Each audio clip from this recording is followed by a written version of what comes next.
Uh, it's so good to see so many of you back for part two of Julia's talk, as well as those joining tonight for the first time. Um, you're going to hear my introduction again. I didn't change it, but so when I started helping Margaret with programs, we we thought, how do we come up with such wonderful ideas? And one of my things has been to be constantly curious and alert. Look on social media. That's where I came up with Pita Tine. Go to museums, word of mouth, workshops, and print journalism. Especially for me, I read the New York Times every day. Comes digitally except on Sundays. And in September of 2023, when I opened the Style magazine, I found Julia's article called A Tangled Web, Fiber Art is Finally Being Taken Seriously. There's a lovely description, but what I copied from it was, quote, in an age when we spend much of our time touching the flat surfaces of our screens, this tactile art form feels newly seductive to makers and viewers alike, as both a contrast with and a culmination of modern sensory experience. So I kept that article and said, we need to hear from this writer. Julia is a prolific writer.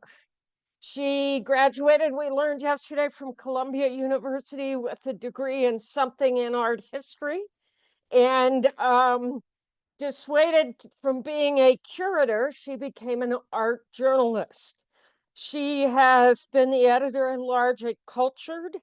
She is a columnist at the Art newspaper, co-founder of the Burns Halperin Report, which is a report that tracks equity and representation in the art world. She has had dozens of articles in the New York Times, the New Yorker, W Magazine, the Financial Times. And from 2017 to 2022, she was the executive editor of ArtNet News. When I Googled her writings, there were pages and pages of articles of all kinds of things interesting to people who consume art news. So today, we're going to hear from her about fiber and textile art, a little bit of an intro again, and then she will focus on contemporary textile artists. So welcome, Julia. Yesterday's talk was a huge hit, and so we're glad to be back. Thank you so much for that wonderful introduction, Jane. It's wonderful to meet all of you and see some of you again. I'm going to share my screen right now just to pull up the presentation. And yeah, so some of this will be a little bit familiar, a truncated version of what I spoke about yesterday, and then we'll get into some new stuff in the second half. But as Jane mentioned, I am a journalist and editor based in New York. So you'll forgive me, it's a little later here than it is for you. And I wrote this story about fiber art in the New York Times in fall 2023, and about how the art world began taking it seriously after underestimating it for decades. And so yesterday we talked about the fiber art movement of the 60s and 70s and its evolving relationship to the art world. And so tonight we're going to revisit that history briefly and then talk about some contemporary practitioners who are putting their own twist on the medium. And as Elizabeth mentioned, if you have any pressing questions, pop them in the chat, and I think she could read them out, and then otherwise save them for the end and we can talk about them then. So I'm gonna start where I started the original article, which was at an exhibition called Wall Hangings that was held at MoMA in 1969. And it really launched fiber art as a movement in the United States. And the first thing that visitors saw when they approached the museum was a piece by Sheila Hicks, which is pictured here. And, you know, a lot of people didn't really know what to make of it. It wasn't a painting and it wasn't a sculpture exactly. It kind of looked more like what people might see in the garment district a few blocks down, and more like that than something they were used to seeing in the museum. And so you can see the work in context here. It was installed on a rotating plinth in the window, kind of like a car show. And this is another view of the show. And it really illustrated just how radical weaving was at the time and could be. It was a moment when artists were starting to take weaving off the loom and bring it into three-dimensional space, which is really what defined the fiber art movement. Um, and a sort of interesting glimpse into the tension that remained and sort of defines fiber art's place in the art world and art history is even though this show was kind of this major moment, it only received one national review in the publication Craft Horizons. And the review was by the artist Louise Bourgeois, who you may know for her, monumental sculptures of spiders. And it was very dismissive. She wrote that the works rarely liberate themselves from decoration, and that they weren't as, serious as she considered painting and sculpture. So what is the fiber art movement? It formed at a moment of sort of major shifts in the United States and in the world against the backdrop of the women's liberation movement, the civil rights movement, and anti-war movements. And it involved this sort of radical break with weaving tradition, taking weaving off the loom, not using fiber for decorative or utilitarian purposes, and bringing it into three dimensions and it is designed to be viewed often in the round. It involves manipulating thread or fiber frequently by hand, so knotting or twisting. It was a really international movement, so fiber artists were active in the US and Europe, but also in Japan and South America and elsewhere. And it was, it came out of a moment of profound questioning that gave birth to a lot of different art movements. One of those is minimalism. So, we saw artists like Donald Judd or Walter de Maria using like fiber artists, unlikely materials. They used commercial fabrication and materials like plywood and dirt to challenge long-held assumptions about art objects. We saw process art by artists like Richard Serra, which sought to highlight that the process of art making could become the art by simply leaning something against the wall. Like those other movements, the fiber art movement flourished for about a 15-year period between the early 1960s and the late 1970s. But while minimalism really claimed its place in history, fiber art did not. So tonight I'm gonna start by highlighting just two important fiber artists who are still alive and working today, but form, part of the legacy that younger artists are responding to. And then we'll talk briefly about the kind of rise and fall of fiber art as a movement and survey some contemporary artists who are working in the medium and doing very exciting things. So I want to start with Sheila Hicks, who was born in Hastings, Nebraska. She spent much of her life on the road as a child with her father during the Great Depression, seeking work wherever he could find it. And that was really the beginning of her migratory existence. She studied at Yale with Joseph Albers, an important color theorist. And she also had some interactions with Annie Albers, who is really the godmother of the textile art movement. And Sheila discovered pre-Incan textiles when she was at Yale. She learned in a class about mummy bundles that dated from around 600 BC and were discovered by archaeologists in Peru in the late 1920s. And that really got under her skin and into her mind and sparked her interest in the cultural resonance of weaving. And so she went on to study with artisans all over the world, Saudi Arabia, Mexico, Morocco, and she's lived in Paris since 1964. And something that really defines her work is that it covers the full spectrum of scale. So she makes these minimes, what she calls them, which are, portable weavings. They're kind of like if like a sketch or a drawing were a weaving.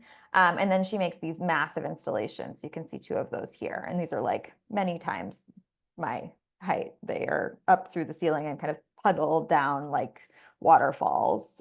They're pretty spectacular.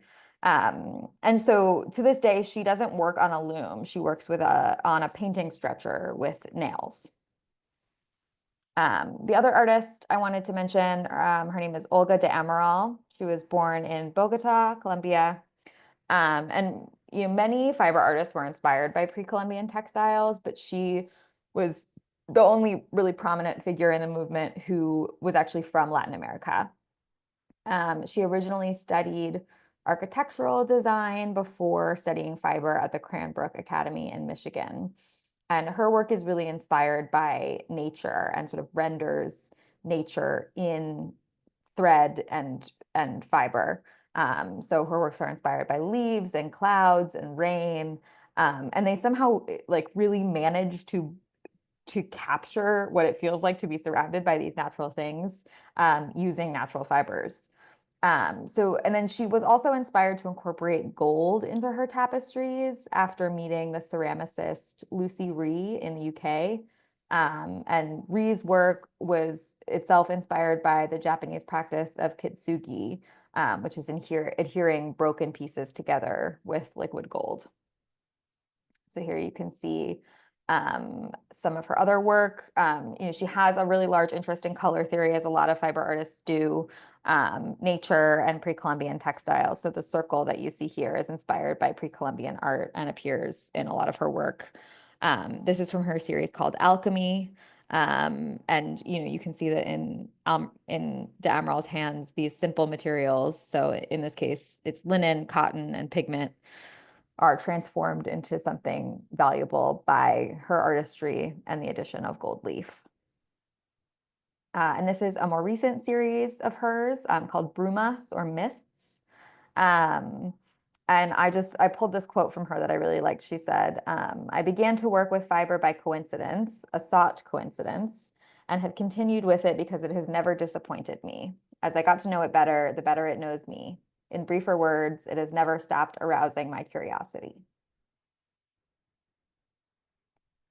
So this photo is weavers from the Bauhaus. I mentioned Annie Albers earlier.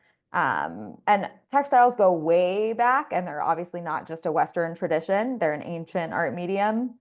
But the distinction between fiber and fine art, that dates back to the Renaissance. So that was when in writings, painting and sculpture became associated with liberal, quote unquote, if you can't see me, I'm doing air quotes, high arts like music and poetry, rather than supposedly, scare quotes, lower mechanical arts like weaving and blacksmithing. And so at the onset of World War II, artists who had been trained in interdisciplinary techniques of art and design at the legendary Bauhaus School, which you can see here, fled Germany and began teaching internationally. And that really helped introduce a new generation of art students internationally to fiber techniques. And so when I'm thinking about the sort of first generation of contemporary textile artists, who were the sort of progenitors of the fiber art movement in the 60s and 70s, I'm thinking about people like Annie Albers and Sophie Tauber-Arp. But I do think it's interesting that even some of the medium's, greatest advocates were initially skeptical of it. So Annie Albers, who's probably the most celebrated textile artist, said that the prospect of working with thread initially seemed, and this is a direct quote, rather sissy.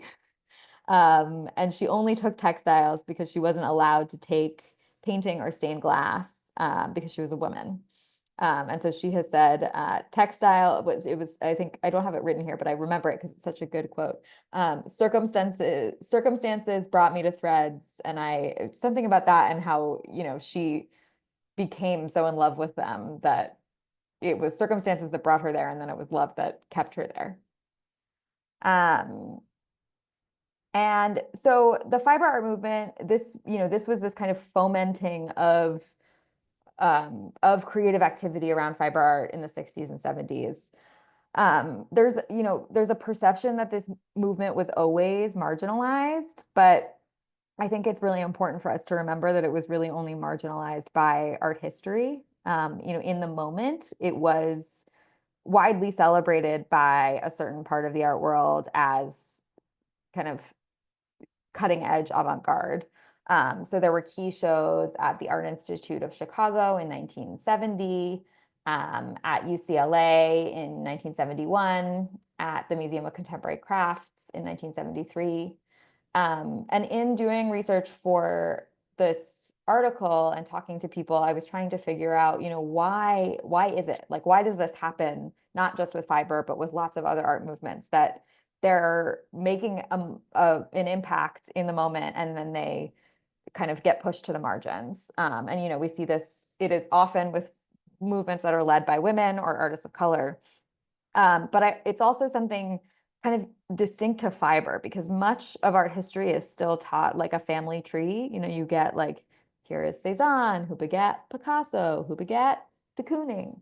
And the story of fiber art is more of a web. Somebody like Picasso was really reluctant to credit the African sculptors who helped inspire Cubism. But artists like Sheila Hicks and Lenore Tawney, who we didn't talk about, but we spoke about yesterday, proactively highlighted the influence that artists in Mexico and Peru had on their work. And so, textile traditions are numerous, they're ancient, they're still very much alive in indigenous communities as well as in the contemporary art world. And so that makes a linear history kind of impossible. So the fiber art movement as a movement started to sort of fizzle in the mid 1970s, and that was kind of a case of overexposure. The counterculture embraced DIY crafts and crochet and macrame, and so fiber art became ubiquitous. So this image is from a macrame how-to book that was found in a garage sale. And so some of the artists were kind of like, oh, this has gotten too absorbed into the mainstream, and so they moved on to new forms. And others like Sheila Hicks and Olga de Amaral remained committed throughout their careers. And so there's this divide that sort of continues on after the 1970s into the 80s, where, the sort of old feeling of craft and fine art being somehow, one is lesser than the other. That comes through. I found a piece from 1986 by an art critic, John Bentley Mays from Toronto's Globe and Mail, and he was explaining sort of once and for all why he didn't think it was his job to review textile work. And he said, hands cannot contemplate, and the creation of works for disinterested, hands-off contemplation has traditionally been a central concern of all modern art production. And we'll see the contemporary artists really disagree with that statement. This photo is from the Annie Albers show at Tate, which was held in 2018. And that having a conversation with the curator really also pointed me to the fact that there's also a divide with traditional weaving communities who felt like fiber artists weren't necessarily respectful of their innovations and achievements. And so the curator of the Annie Albers show, Anne Coxton, she said she was so nervous that the show would draw the ire of the weaving community that she enrolled herself in a loom course as like a preventative measure. And she said, I can't be taken seriously unless I sit and do this thing, which is not the way that most curators approach their job when they're curating a show of a particular medium. So the story of fiber art is being recovered now by institutions at the same time that this new generation is experimenting and putting their own twist on the medium. And it's been probably over the last 25 years and in real earnest in the last 10 that we've seen this change. One major moment was an exhibition of the Gee's Ben quilters at the Whitney Museum in 2002, which was greeted with some skepticism by the board when it was proposed, and then got these, rapturous reviews that it was some of the best modern art America has ever produced. And then one of the first major exhibitions to reassess the history of fiber art was organized at the ICA Boston in 2014, and that's a photo from the show pictured here on this slide. And this is around a time that we're starting to see a shifting conception of what artistic genius looks like. There's less of a hierarchy between art and craft and intuition and skill. Those kinds of distinctions, are starting to feel kind of archaic and misogynistic. And there's also an increasing appeal of tactility in this era of screens and dematerialization. And most importantly, there's this new generation of fiber artists that is coming into view. And I thought it was quite interesting in having conversations for the story with some instructors and teachers of fiber art in art colleges, that they said, because their predecessors, earlier generations of fiber artists, including the artists from the 60s and 70s, weren't given pride of place in the art historical family tree and in conventional art schools. These artists have been kind of unencumbered by the baggage that comes with a well-worn history. And so they feel like, I can experiment and I can be weird. And that appeals especially to, a less white and more queer generation of artists. They inherited this wide open field. And one of the things that really distinguishes them from their predecessors is that artists in the 60s and 70s, they traveled the globe studying with local artisans and really absorbed traditions from all over. And this generation is really using fiber as a tool to explore their own cultural histories. And, not necessarily having to respond to the Western canon because it's not their own.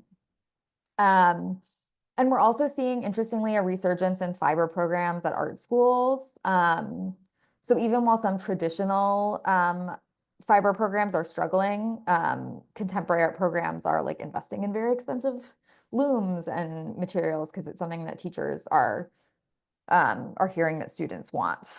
And I spoke specifically to one professor at the Art Institute of Chicago, which has a very celebrated fiber arts department, and she told me that the department has the highest number of low-income queer and BIPOC students from across the school. And she attributed it to the fact that, that she feels like they're unencumbered by the tradition, and maybe there's something to the practitioner feeling like their voice is marginalized and choosing to work in a marginalized field. So now I'm going to give you a whirlwind introduction to 7 of these artists. We're going to go at a fast clip, but there were so many that were fantastic that it was really hard for me to narrow it down. So I want to start with an artist who I wrote about in the article, Tao Lewis. She is born in Toronto, based in New York. She makes these like long-limbed figures and Yoruba-inspired masks out of recycled fabric, fur, and leather. And she sources her materials from thrift stores and friends, and has said that she's really interested in the ghosts that are in materials, and feels in that way, a special kinship with Gee's Ben quilters. And she showed a number of these sort of towering masks at the Venice Biennale in 2021. And the exhibition's catalog describes them as subversive monuments.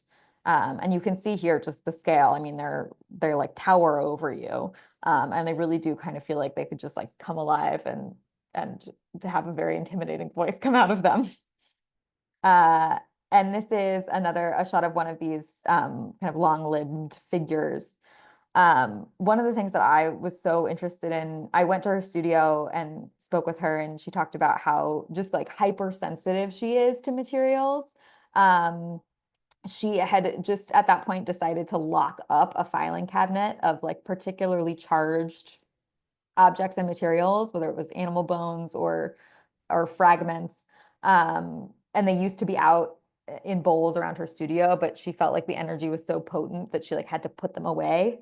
And I also loved this sign above her, a sink in her studio that read, leather is painfully sentimental. It holds every little thing until the end of time. Please wash your hands every time you enter the studio. So the next artist is Marie Watt. She was born in Seattle, based in Portland. She makes towers and wall hangings out of blankets that provide a commentary on life in the Pacific Northwest. She's a member of Seneca Nation, and she began working first with corn husks, another kind of fibrous material, and later treaty cloth as a way to feel connected with her indigenous community while she was in art school. And treaty cloth is provided by the federal government still to the Seneca Nation as part of a 1974 treaty signed by George Washington. So even today, they receive an allotment of cloth from the federal government. And she also invites the public, another part of her practice is inviting the public to participate in sewing circles. So this work was from a 2006 exhibition at the Aldrich Contemporary Museum in Ridgefield, Connecticut. And she solicited donations of blankets from the community, along with stories or memories associated with them. So this is sort of connected to the sewing circles, and that a lot of her work is about kind of collective memory, and bringing these objects, together from people who would be viewing the show. And so she's got these hundreds of blankets, they're stacked flat. And, part of that is sort of a play on like the traditional minimalist cube. It's sort of the same dimensions and scale. And there was one blanket that was contributed by a man named Peter Kubasek, who was a Holocaust survivor, who shared that it had been issued to him in 1945 as a prisoner at a concentration camp. And he was later a collector of contemporary art and a docent at the Metropolitan Museum of Art. And he saw Watt's use of the blanket in her work as a sweet and satisfying ending for this memento of his previous life. So I think that just speaks to the way that her work really recognizes again, like the sort of memories that can be carried in these materials. I had to include this artist, Julia Bland. She was born in Palo Alto, California. She's based in New York. I couldn't write about her because I actually own one of her works right behind me. So you can see it here. And so that's what we in the biz call a conflict of interest. So I'm excited to share her work with you because I live with it every day, and it like just delights me and makes me happy every day. She studied painting before shifting into textiles, and she initially found embroidery as a form on a trip to Morocco. And her work really blurs the distinction between painting and weaving. So she starts on the loom, and then she moves off and is painting and layering on other materials. And her forms recall, Islamic architecture. She also uses a lot of snakes, and other forms like these above me, also kind of recall suspension bridges. So I always think of it being in New York and being, going over the Brooklyn Bridge all the time. This reminds me of that. So here you can see, this is not so large scale, but you can see some of the large scale versions here. This is the same work from two different angles. And you can see that it can be hung in the center of the room so that it can be explored in the round, or it can be hung against the wall. So yesterday somebody asked me about the presence of digital media in weaving. And so I wanted to add an artist who fuses that new media and digital in their textiles, and Kalisha Wood is a great example. And her work is really built originally on the history of textiles, and the relationship between textiles and new media. So in the early 19th century, the jacquard loom was invented as a way to automate textile weaving. So patterns were inscribed into punch cards, and that was sort of a binary system that enabled the loom to be programmed. And that's also the binary system that was the foundation for the first computer. So she refers to textiles as a bridge between the analog and the digital. So she weaves pieces from a computerized loom and then transforms them through hand embroidery and weaving. And her subject matter also fuses traditional and digital. So they reference Christian iconography and Renaissance painting and meme culture also. And she grew up in a Christian family in New Jersey, but really found community online growing up. And so this work of hers was acquired by the Metropolitan Museum of Art in 2021. You can see she's got a stigmata and a Sacred Heart and is presiding over access to the camera, which is responsible for these sort of glitchy selfies behind her. And is presenting herself as both a holy icon and an object of desire. She also began working in tuftings or with tuftings in 2020. It was after she found an old family photo of her childhood bedroom at her parents' house in New Jersey. And in the photo, there's a vintage Looney Tunes rug that was pinned to her wall above her crib. And so she began to tuft silhouetted Black figures.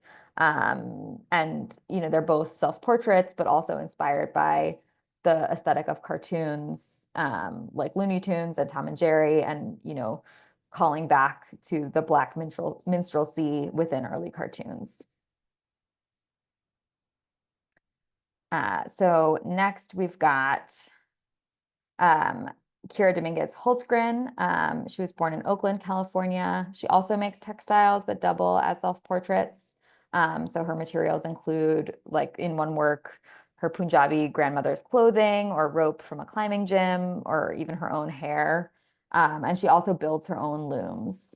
And she's described the way that she thinks about her process as, instead of being passed down, weaving and textile processes are brought up, resurrected from family stories and fabrics. So here's another recent work of hers, which includes both like yarn and plastic and leashes. Next, we have the artist, we've got two more.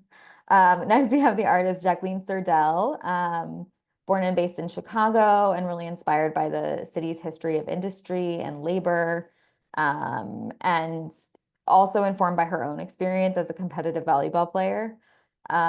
So, her work is really a testament to the physicality of weaving. She uses pounds and yards of industrial rope on these, self-made mural-sized looms. And she uses her own body as a weaving shuttle. So she's carrying like kilos of industrial weft in and out of the warp. And just to like kind of communicate the physicality of what she's doing, when I was once on a panel with her and she ended up talking to the audience, like who were other weavers, about like questions of just like how to take care of your back and your shoulders doing the work that she does. And these are huge. And last but not least, we have Igshan Adams, who was born and based in Cape Town. He's got a fun origin story for his life in textile art, which is that he cut up his family couch for a graduate show because he couldn't afford other materials. And now he uses beads and twine and fabric that are all sort of reminiscent of his childhood in a former segregated township in Cape Town. And he also works with, unraveling prayer rugs and remaking them, which he thinks about as kind of making his own Islam. And he operates a studio of 20 now, including members of his family and other members of his community. And he really draws inspiration from the urban planning term desire lines, so paths created by pedestrians over time that fall outside of the planned walkways. And so, in South Africa, the establishment of desire lines represents this act of transgression in the face of boundaries during the apartheid era. And so some of his textiles trace paths through, like most frequently walked through a neighborhood or even in like a single living room. So this is a work that was just recently, January 25th, on view at the ICA Boston. And it's a multi-part experimental weaving that really responds to the architecture of the museum and is also based on aerial images of the intersecting footpaths, so those desire lines again, between a sports field and a walled-off recreational space near where he grew up. And this is just a close-up so that you can see the beads, which all come from Cape Town flea markets or landfills. And just like many of these artists, he's really thinking about these materials as repositories for memories and experiences. And we'll end with a photo of his pretty spectacular show at the Hepworth Wakefield in the UK in June. This had one of his largest immersive cloud installations to date. So you can see the sort of relationship between his work and someone like Olga de Amaral. And they really reward close looking. You know, they might seem at first glance from afar to be these sort of uniform expanses, and then, you know, something that might look just like flat silver is actually like woven with jade or amethyst or coral, and is really sort of subtle and luscious. And so, yeah, I thought I would end on the sort of power and pleasure of examining these works in person and over an extended period of time.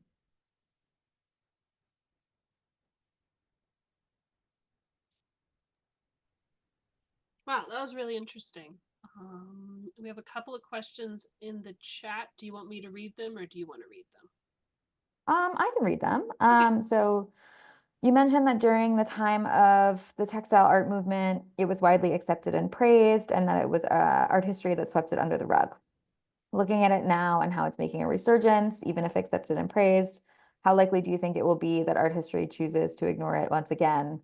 And what steps do you think can be taken to prevent that? I mean, it's a great question. Um, I,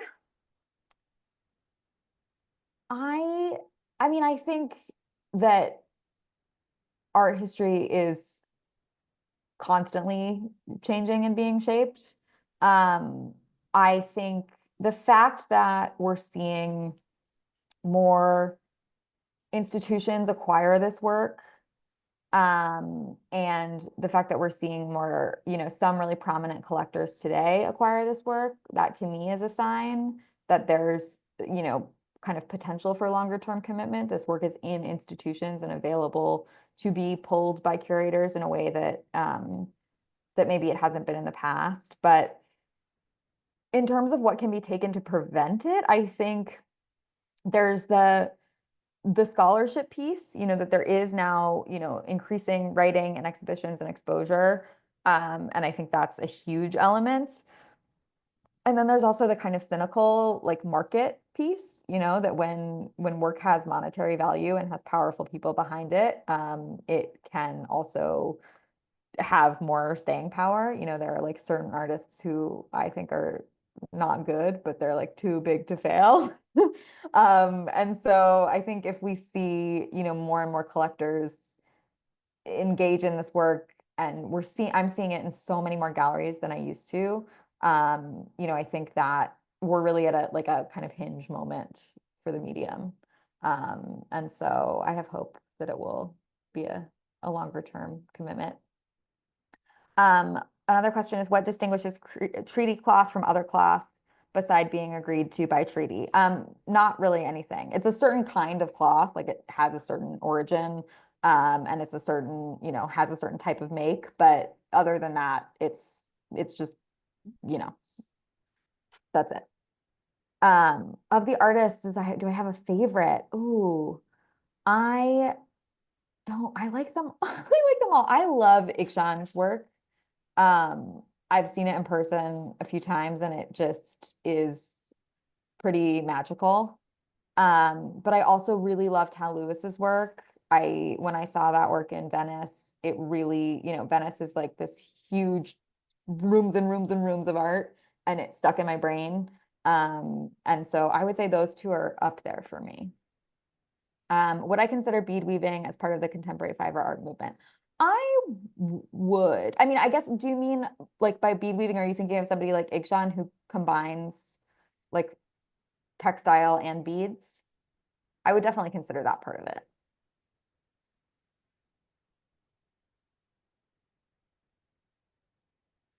Um, Jane says, I attended a lecture by a textile archaeologist who discussed how the fragile, ephemeral nature of textiles cause it to disappear. How can new textile arts be preserved? It's a great question, and I don't fully know the answer to it, honestly. I think these works are some of them on such a large scale that I imagine that they're done with sturdy materials. But I don't know. I mean, also you go to the Met and you see textile works that have managed to survive, and they might be kind of like degrading a little bit on the sides, but they're tens of thousands of years old. Um, so I don't, yeah, but I don't know what artists are doing kind of particularly to treat those works. It's an interesting question. Okay, no, just beads. I see, I don't know. I mean, I definitely think that I would say, I don't know. I mean, I don't know that I feel like I can be the judge and jury on that one. I do think there's an increasing openness to incorporating other kinds of materials and mixed media into fiber work. I think the question is probably whether you consider like the weave to be the thing or the fibrous material to be the thing that defines it. Um, but I think when you look at when I see contemporary textile shows now, there's always like something in there that's not traditional, kind of like cloth or fiber, um, that, is sort of considered to be under the umbrella. Now that you're bigger on the screen, can we see the art behind you? Oh, yeah. Here. So it's these 3 panels and they've got, yeah, and this has like kind of like a wax on it. So it's sort of sturdier. And then there's like some denim that she uses and then paints over. So this is all painted and then this is not painted. And then this part is woven. But so you can really see like the mix of the painting, like she really fuses the painting and the weaving. Like the weaving is very much here. And then this is all painted up there. One of our speakers last year, her name is Bosali Bizwa. She's from Michigan. And a lot of her stuff is mounted like yours. So you see the shadow behind it. Yeah, I love that part. It's so Yeah. cool. And it looks Yeah. different like throughout the day based on, where the light is coming from. Mm. Oh, thank you, Chris Q. Treaty cloth is muslin, 100% cotton. Thank you.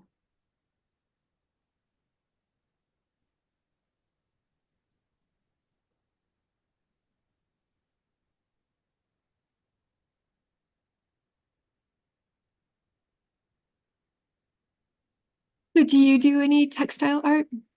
I don't. I'm an admirer and a great enthusiast. But someone asked me that yesterday, and now I feel like I really gotta go. I gotta give it a go.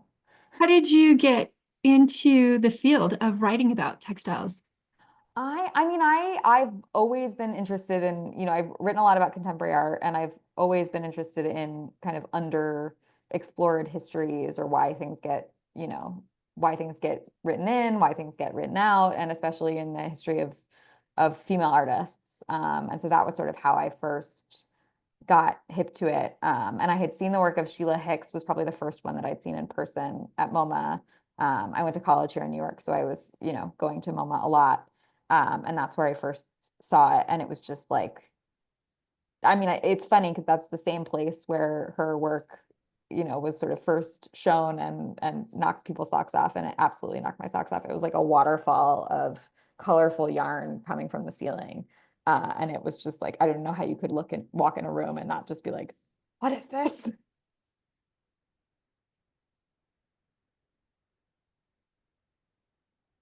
Okay. It's late there in New York. Um, and unless someone has some burning questions, I think we'll close it off and Thank you. do I'm hidden here. Do the Zoom clap. Everybody wave their hands. And thank you, Julia. I'm so glad I looked at that article and could bring you to my friends here. Thank you. Thank you so much for having me and thinking of Yeah. me. And yeah, it's a pleasure to connect with all of you. Thank you so much. Yeah, good night.